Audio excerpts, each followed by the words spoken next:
Students, कैसे हो आप सभी?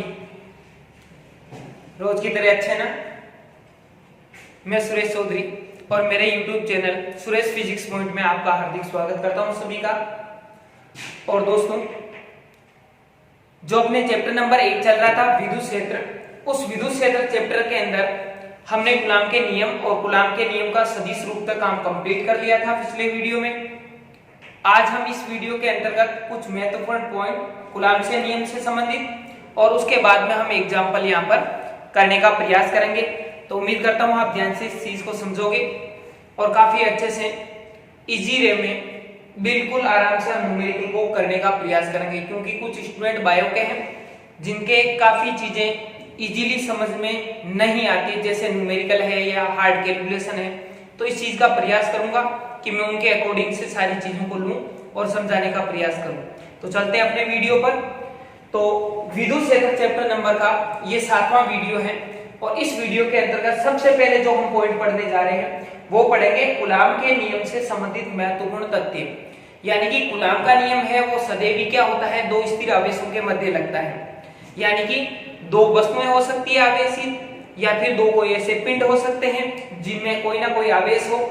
सेम आवेश भी हो सकता है, अलग अलग आवेश भी हो सकता है, धनात्मक भी हो सकता है, ऋणात्मक भी हो सकता है, कैसा भी आवेश हो सकता है। तो उनके मध्य लगने वाला जो विद्युत बल होता है वो कूलाम के नियम के अकॉर्डिंग दिया जाता है। तो पहला पॉइंट इसके अंतर्गत क्या बोलता है कि कूलाम का नियम दो स्थिर आवेशों के मध्य ही लगता है। यानी कि कूलाम का नियम है वो सदैव दो स्थिर आवेशों के मध्य ही कार्य करता है, गतिशील आवेशों के लिए नहीं। यानी कि जो गतिशील आवेश होते हैं उनके मध्य कभी भी कूलाम का नियम नहीं लगता है। तो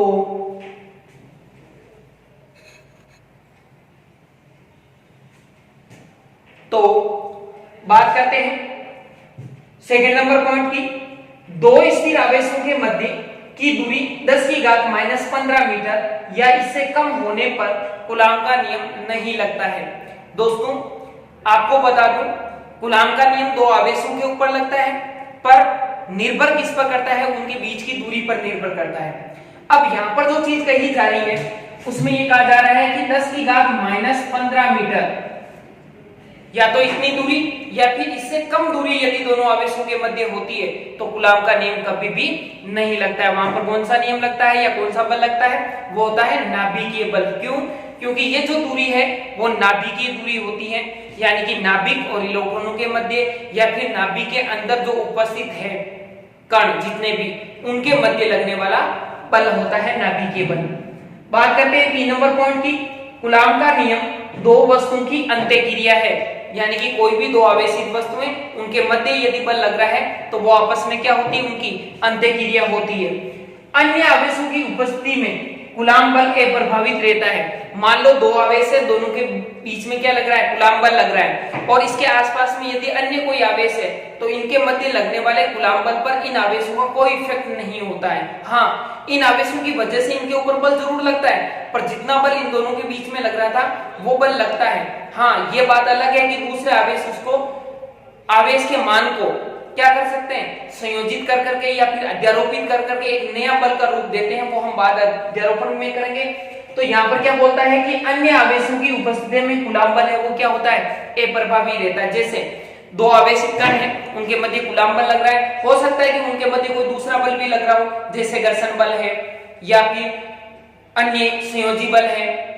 ऐसे बहुत सारे बल हो सकते हैं, पर कूलाम बल जो उसके ऊपर लग रहा है ना, उसका उस पर कोई इफेक्ट नहीं होगा। बात करते हैं 4 नंबर पॉइंट की। कूलाम बल है वो व्युत्क्रम वर्ग नियम का पालन करता है। तो दोस्तों, व्युत्क्रम वर्ग नियम क्या होता है? ऐसा नियम जो दूरी के वर्ग करके उसके व्युत्क्रमानुपाती होता है। ऐसे गुरुत्वाकर्षण बल है वो भी दूरी के वर्ग के व्युत्क्रम नियम का पालन करता है, कूलाम बल भी करता है। यानी कि दोनों के बीच की दूरी उसका वर्ग करो और व्युत्क्रम पर निर्भर होता है, तो वो बल कौन सा है, कूलाम बल। आगे ये लिखता है कि कूलाम बल संरक्षी तथा केंद्रीय बल होते हैं। इस चीज को ध्यान रखना, एक तो संरक्षी और दूसरे कैसे होते हैं, केंद्रीय बल होते हैं। इसके बाद में एक नोट लिखा हुआ, उस नोट की भी चर्चा कर लेते हैं। ये कहता है कि जो कुचालक पदार्थ होते हैं उन्हें पेरावैद्युत पदार्थ बोलते हैं। क्या बोलते हैं? प्रावैद्युत पदार्थ बोलते हैं, क्योंकि ये अपने आगे वाले चैप्टरों में काम में आएगा, इस वजह से मैंने नोट में इस चीज को लिख दिया। इससे पहले हमने बात की थी प्रावैद्युतांक या प्रावैद्युतता और आपेक्षिक विद्युतशीलता। वो क्या होती है? एप्सिलॉन आर, यानी कि किसी भी माध्यम की जब हम तुलना करते हैं निर्वात के सापेक्ष तो हमें जो विद्युतशीलता प्राप्त होती है वो थी निरपेक्ष या आपेक्षिक विद्युतशीलता भी बोल सकते हैं उसको, और हम परावैद्युतांक भी कह सकते हैं। अब आते हैं अपने एग्जांपल्स पर। इससे पहले वाले किसी वीडियो के अंदर हमने 1 से लेकर के 3 तक यानी कि 3 एग्जांपल की चर्चा हमने कर ली थी। मैं एग्जांपल्स की चर्चा इसलिए कर रहा हूं वीडियो के अंतर्गत, लंबा जरूर हो रहा है, टाइम जरूर लग रहा है, इसलिए कर रहा हूं क्योंकि बहुत सारे स्टूडेंट ऐसे होते हैं जिनके फिजिक्स में न्यूमेरिकल में ही दिक्कत आती है। तो मैं चाहता हूं कैसे ही कर करके प्रत्येक चैप्टर के इस प्रकार की कुछ चीजें आपके पास में मिल जाए या आपके पास में हो जाए, जिसकी वजह से न्यूमेरिकल से आपको भागना नहीं पड़े, थोड़ा बहुत इंटरेस्ट उसमें आए। तो इस वजह से देखते हैं, अपने पास में एग्जांपल नंबर है 1.4, ध्यान से समझने का प्रयास करना। एग्जांपल नंबर 1.4 में कहता है कि हाइड्रोजन परमाणु में इलेक्ट्रॉन तथा प्रोटॉन के बीच की दूरी कितनी है? 5.3 इंटू 10⁻⁻11 मीटर है। उनके मध्य विद्युत आकर्षण बल का परिकलन कीजिए, यानी कि हमें यह बताना है कि उन दोनों के मध्य कितना विद्युत बल लगेगा, और वो विद्युत बल किसके अकॉर्डिंग बताएंगे? कूलॉम के नियम के अकॉर्डिंग बताएंगे। तो चलते हैं, करते हैं इसको सोल्व। तो यहां पर आंसर और ये आंसर किसका है? 1.4 एग्जांपल का। तो देखो अपने पास में जो विद्युत बल होता है वो क्या होता है? विद्युत बल, और विद्युत बल जो होता है वो होता है F बराबर K Q1 Q2 बटा R स्क्वायर। यहां पर यदि मैं इसकी वैल्यू लिखूं तो देखो दोस्तों वैल्यू क्या बनेगी? K की वैल्यू जो होती है F बराबर, या E लिख देता हूं क्योंकि ये इलेक्ट्रिक अपने पास में फोर्स है, तो F E बराबर K की वैल्यू होती है 9 इंटू 10⁹ इंटू, अब यहां पर दो आवेशों की चर्चा हो रही है। दो आवेश कौन कौन से? एक इलेक्ट्रॉन है और एक क्या है? प्रोटॉन है, और दोनों के बीच की दूरी हमें दे रखी है। तो आपको पता है इलेक्ट्रॉन और प्रोटॉन दोनों का आवेश कितना होता है? 1.6 इंटू 10⁻⁻19। तो यहां पर मैं ऐसा कर देता हूं 1.6 इंटू 10⁻⁻19, और इसके क्या कर देता हूं स्क्वायर। क्यों? क्योंकि दोनों आवेश क्या है? समान है। तो यहां पर एक बार 1.6 इंटू 10⁻⁻19 इंटू एक बार और वापस, तो यहां से टोटल स्क्वायर करके लिख देता हूं मैं यहां पर। अब इसके बाद में आता है बटा में दूरी की बात। तो यहां पर दूरी कितने दे रखी है? मीटर में दे रखी है पहले से, तो इसको किसी प्रकार से कोई चेंज नहीं करना है। मीटर में है तो बहुत अच्छी बात है। अब इसको उठा करके यहां लिख देते हैं 5.3 इंटू 10⁻⁻11, और इसकी घात कितनी हो जाएगी? 2 R स्क्वायर। आई इतनी बात समझ में? ये जो अपने पास में माना है वो कौन सा बल है? विद्युत बल है। अब इसको सोल्व कैसे करेंगे? चलो मैं बता देता हूं। एक तो F E बराबर, यहां से देखो पहले डिजिट को एक साइड में लिख लो, तो ये हो गया 9 इंटू, यहां पर क्या हो जाएगा? 1.6 इंटू 1.6, ये तो हो गया। बटा में कितना आ रहा है? 5.3 इंटू 5.3, ये अपने पास में वैल्यू आ गई। अब घातें टोटल कितनी बनी है उनको देखो, यहां पर कितनी आ रही है? 10⁻9। यहां पर टोटल कितनी बन रही है? 19 है, माइनस की, ऊपर घात 2 है, तो माइनस की कितनी हो जाएगी? 38। तो यहां पर हो जाएगा इंटू 10⁻⁻38। अब देखो यहां पर बटा में क्या है? 10 की घात कितनी बन रही है? 11, ऊपर घात कितनी लगी हुई है? 2, तो यहां पर इंटू 10⁻⁻ के कितना हो जाएगा? 22। यहां तक चीज समझ में आई इजीली? सभी चीजों को यहां पर स्क्वायर है, इसको भी स्क्वायर करके लिख दिया, यहां पर भी स्क्वायर कर दिया, यहां पर भी और यहां पर भी। डिजिट को एक साइड में लिख दिया, जो घातांक थी उनको एक साइड में लिख दिया। अब नीचे 10⁻⁻22, ऊपर जाएगी क्या बनेगी? प्लस की, तो कितनी बन जाएगी? F E बराबर यहां पर कितना हो जाएगा? 9 इंटू, यहां पर 1.6 इंटू 1.6 बटा 5.3 इंटू 5.3 इंटू, यहां पर 10⁻9 प्लस की पहले से है इंटू 10 की घात माइनस के 38 पहले से ही है, और नीचे वाली घात जब ऊपर आएगी तो 10 की घात प्लस की कितनी बन जाएगी, 22 बन जाएगी। तो यहाँ पर टोटल प्लस की कितनी हुई वो एक साइड में रख लो, माइनस की कितनी हुई वो एक साइड में रख लो, फिर ज्यादा कौन सी है, प्लस वाली ज्यादा है तो कितनी ज्यादा है उतनी लिख दो, माइनस वाली ज्यादा है तो कितनी ज्यादा है उतनी लिख दो। और इन सारी चीज को आपको क्या करना पड़ेगा, जोड़ बाकी गुणा भाग आपको करना है। तो इस प्रकार से अपने पास में किसका कैलकुलेशन हो गया, आकर्षण बल का परिकलन हो गया। अब ये क्या बोलता है, इस बल की गुरुत्वाकर्षण बल से क्या करनी है, तुलना करनी है। तो हमें क्या निकालना पड़ेगा, गुरुत्वाकर्षण बल निकालना पड़ेगा। कैसे निकालेंगे गुरुत्वाकर्षण बल, ध्यान से सुनना। गुरुत्वाकर्षण बल होता है Fg, यानी कि ग्रेविटी फोर्स में बोलते हैं इसको। तो यहां से Fg बराबर हो जाएगा G m e mp बटा r स्क्वायर। मैंने यहां पर सूत्र क्या होता है, G m1 m2 बटा r स्क्वायर। यहां पर मैंने क्या लिखा, G me यानी कि इलेक्ट्रॉन का द्रव्यमान, क्योंकि अपने पास में कण इलेक्ट्रॉन और प्रोटॉन है, तो यहाँ पर इलेक्ट्रॉन का द्रव्यमान, यहाँ पर प्रोटॉन का द्रव्यमान और दोनों के बीच की दूरी। तो यहां से हो जाएगा Fg बराबर 6.67 इंटू 10 की पावर माइनस की 11 इंटू, यहां पर दोनों का द्रव्यमान हमें यहां पर ऐड करना है, तो मैं इसका द्रव्यमान लिख देता हूं 9.1 इंटू 10 की घात माइनस के 31, और इंटू यहां पर कितना है इसका द्रव्यमान 1.67 इंटू 10 की घात माइनस की 27 केजी, और बटा के अंदर क्या आ जाएगा, Fg बटा के अंदर वही दूरी जो हमें क्वेश्चन में दे रखी है 5.3 इंटू 10 की घात माइनस के 11 और स्क्वायर। अब वही सेम तरीका रहेगा जो हमने इसमें किया है, क्या रहेगा, Fg बराबर डिजिट को एक साइड में ले आओ, 6.67 इंटू 9.8 इंटू यहां पर कितना आ जाएगा 1.67 बटा यहां पर कितना आ रहा है 5.3 इंटू 5.3। अब घातांक टोटल कितनी बन रही है इस चीज को समझना दोस्तों। यहां पर घात कितनी है 10 की घात माइनस के 11, यहां पर घात कितनी है 10 की घात माइनस के 31, तो टोटल माइनस की कितनी हो रही है यहां पर 31 ये, और यहां पर 11, टोटल बनकर के माइनस की कितनी हो रही है 42, तो 10 की घात माइनस के 42, 10 की घात माइनस के 42 बटा यहां पर टोटल घात कितनी बन रही है 10 की घात माइनस के 11, स्क्वायर लगी हुई इसलिए कितना हो जाएगा 10 की घात माइनस के 22। अब ये 10 की घात माइनस के 22 जब ऊपर जाएगी तो किसकी बन जाएगी प्लस की, और यहाँ पर क्या है माइनस की, तो माइनस की ज्यादा है, कितनी ज्यादा है उतनी लिख दो, और यहाँ पर इनकी कैलकुलेशन कर करके जो भी एक डिजिट आती है उसको बना लो।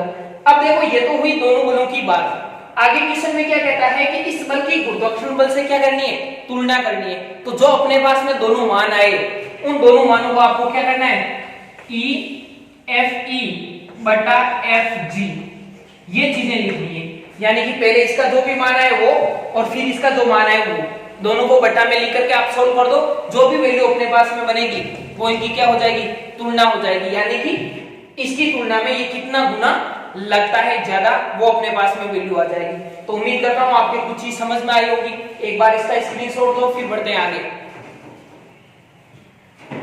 डियर स्टूडेंट बढ़ते हैं अगले एग्जांपल की तरफ बढ़ते हैं। यहाँ पर अपने पास में एग्जांपल नंबर 1.5 इसकी चर्चा कर लेते हैं थोड़ी सी। तो ये क्या बोलता है कि समान आवेश वाले दो धनायन परस्पर इतने न्यूटन बल से क्या होते हैं प्रतिकर्षित होते हैं, यानी अपने पास में क्या दे रखी है दो धनावेशों के बीच में लगने वाले बल की वैल्यू दे रखी है, जबकि उनके मध्य की दूरी कितनी है 5 एंगस्ट्रॉम। प्रत्येक आयन में सामान्य अवस्था की तुलना में कितने इलेक्ट्रॉन कम है। ध्यान से सुनना, ये कह रहा है कि अपने पास में दो समान परिमाण में धनावेश है, तो पहले ये बताओ धनावेशित हुए कैसे हुए, क्योंकि इनमें से इलेक्ट्रॉन बाहर निकल गए, उन्हें इलेक्ट्रॉन को क्या कर दिया दान कर दिया, तो वो धनावेशित हो गए। तो अगर हमने दो वस्तुएं हैं दोनों में से समान मात्रा में इलेक्ट्रॉनों को बाहर भेज दिया तो दोनों वस्तुएं कैसी हो गई धनावेशित हो गई। तो ये कह रहा है कि सामान्य अवस्था से कितने इलेक्ट्रॉन कम हुए, यानी कि इसने कितने इलेक्ट्रॉन भेजे, तो इसको कैसे निकालेंगे। देखो दोनों ही धनावेशित है और हमें बल दे रखा है। आपको पता है बल के अंदर क्या चीज आती है, Q1 Q2 दोनों के आवेश आते हैं। अगर हमें जैसे तैसे भी उसका आवेश का पता चल गया कि धनावेशित है पर उसके आवेश का मान कितना है, और जैसे ही अपने पास में आवेश आ गया तो हम निकाल सकते हैं कि उसमें से कितने इलेक्ट्रॉन कम हुए। तो बढ़ते हैं अपने एग्जाम्पल की तरफ। तो सबसे पहले उदाहरण नंबर 1.5 सॉल्यूशन देखते हैं इसका। हमें सबसे पहले दे रखा है बल का मान, तो मैं सीधा यही लिख लेता हूं, विद्युत बल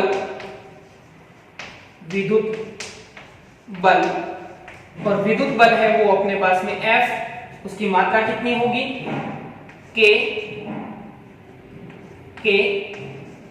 Q1 और Q2 बटा r²।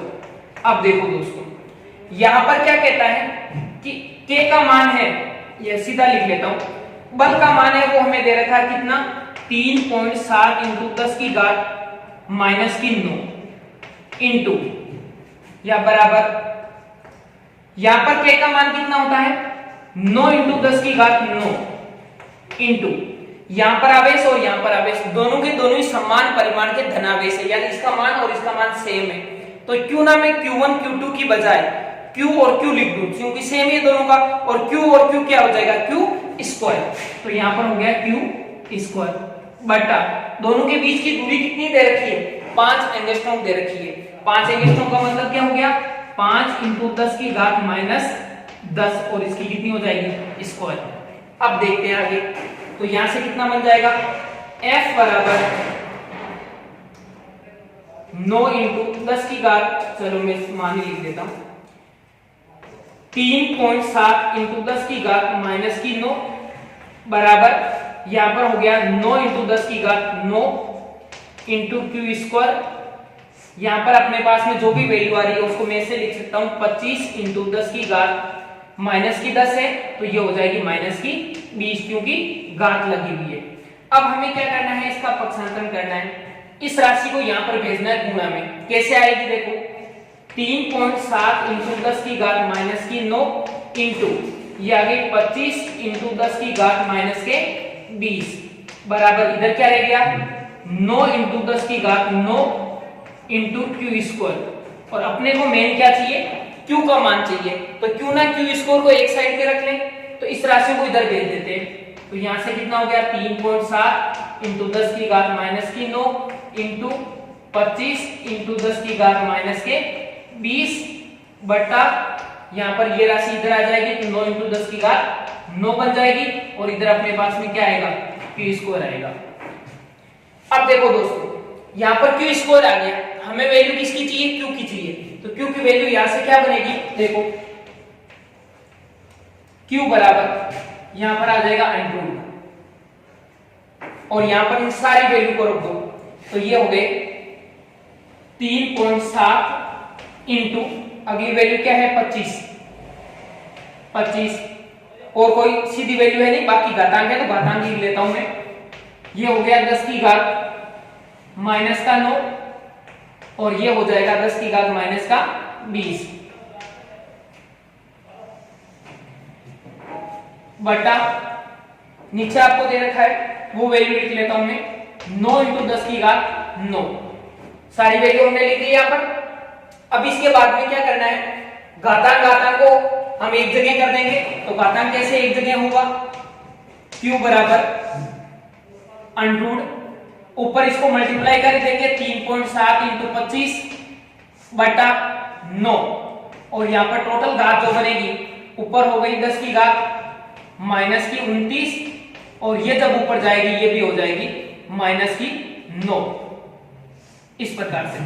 अब यहां से अपने पास में जो भी वैल्यू बनेगी वो बनेगी Q बराबर 3.2 × 10⁻⁻19 कूलाम, क्योंकि आवेश है ना, तो आवेश का मात्रा क्या होता है कूलाम होता है। ये वैल्यू अपने पास में Q की आएगी सोल्व करने के बाद।